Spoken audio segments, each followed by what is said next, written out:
Okay, so we've sent in our energy field, we have asked our angels and our clients' angels for information, and we have picked a deck. So let's get into picking cards. So just for the sake of demonstration purposes, I'm feeling that this is the deck that we need to use.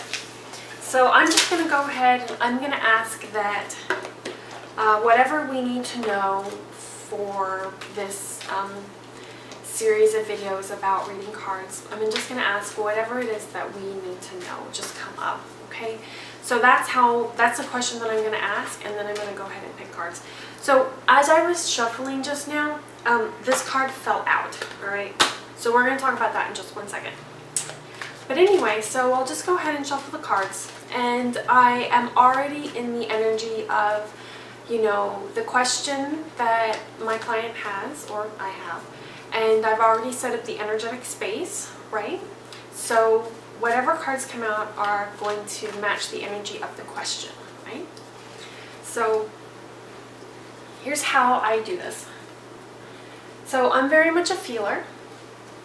So usually I'll just kind of fan the cards. Now notice that as I fan them, see how these two kind of like separated like that? So I would pick this card.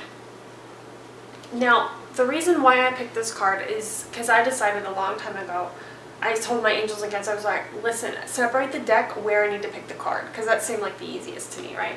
So I would definitely pick this card, and I would definitely pick this card too. Oh, that one fell out.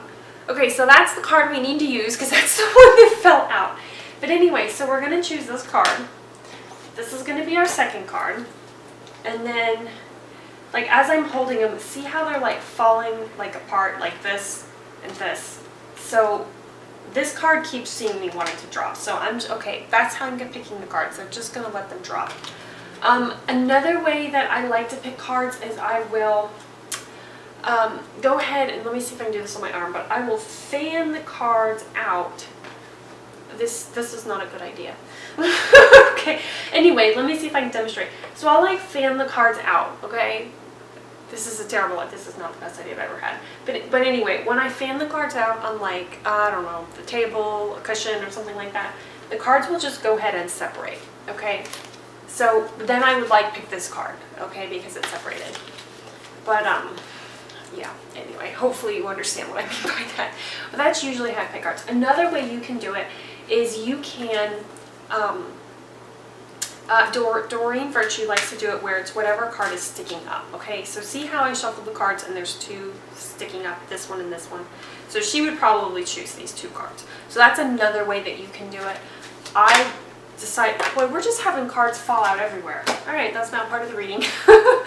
So, or you could just shuffle them till all the cards fall out, right? Like I do that sometimes. I'll just, when I'm asking my question, I'll be thinking about it and a card will drop. Like, oh, well, that's one. And I'll just keep shuffling and then another card will drop. I'm like, all right, well, that's card number 2, right? So I never get to pick them because they're just falling out. So that's a very good way to pick cards for sure, right? But my go-to way is to fan out the cards and see where they separate. So this deck has, what is it, 44 cards? 45 cards. This deck has 45 cards. So I can easily hold them in my hands and do this. So some of these other decks here, like this Angel Tarot card, and I mean there's 78 cards in here. There's so many cards, as you can see, like it's hard to hold them and fan them. It's just, I mean, they just go on and on and on, like it never ends. So these decks that have a lot more cards as opposed to this deck, these decks are the ones that I like to fan out on the table or fan out on the couch cushion or like a blanket or something so that I actually can get a full reading.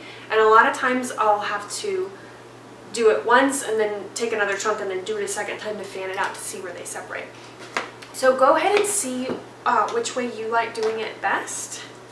Another thing that you can do is, and I used to do this years ago, although I don't do it as much, is to just fan the cards out and see which one lights up. So it's just like when we picked the deck. It's the same thing with picking the cards. See which one kind of lights up. I mean, ask your inner sight to show you the card as it's like luminescent, right? Like it's sparks are coming out of it, you know, and then that's the one that you would pick. Another thing you can do also is ask your angels to help you pick the card. So ask, so you can see a little angel in your mind's eye and ask that little angel to show you the card, to land on the card, okay? Or a little fairy to land on the card, and then you would pull that one, okay? All right, so let's go ahead and see what cards came out. So normally when I'm doing a reading, usually always one card falls out, let's be real. Like, they just jump, right? Like, and so that is always the card that I use as the overarching card for the reading, okay? Normally only one card falls out or 0 cards fall out. This time, like, I don't remember how many fell out, what, 3 or 4? It's kind of ridiculous. So this was the first one that fell out. So this is going to be the overarching card. The you know what to do card. That's perfect. Archangel Uriel, trust your inner knowledge and act upon it without delay. Yeah, so you do know what to do in order to pick cards. You just have to listen to your innate guidance as to, you know, how you work and what it is that you need to do. If you're very, clairaudient, then maybe you hear which card you need to pick. Maybe you hear, oh, the one on top or something like that. Okay, so the other cards that we got are Divine Order, Clear Your Space, Victory, and Breathe. Okay, so let me move into the Divine Order card. So all the things that you're wanting to learn and know and like allow your abilities to manifest more fully, everything comes in divine order, and clearing your energetic space and clearing the blocks that are out of the way are going to help a lot for that. So something that I love to do is have like my dedicated space for reading cards, okay? I really feel like it grounds me and centers me, and it's like I don't know if safe place is the word, but it's very much, it's just like, it almost like it programs your subconscious mind. Okay, this is what we're going to do. We're going to connect with our internal self, and we're going to just allow our intuition to run free, right? We're going to allow our right brain to run free and bring us whatever it is that we need to know, okay? And that's a very good way to be successful, yeah. And then breathe. You can breathe in the energy of your higher self into your body, right, before you do your readings, to be extra grounded and extra intuitive, right? Or you can move in your intuitive aspects of self in your field before you start doing your reading. If you don't feel particularly intuitive, right, you can kind of move them in, and so that then you can allow those latent talents and abilities that you do know how to do come out and manifest themselves more fully. So, okay, the next thing we're going to do is a reading. All right, I'll see you guys in the next video. Bye.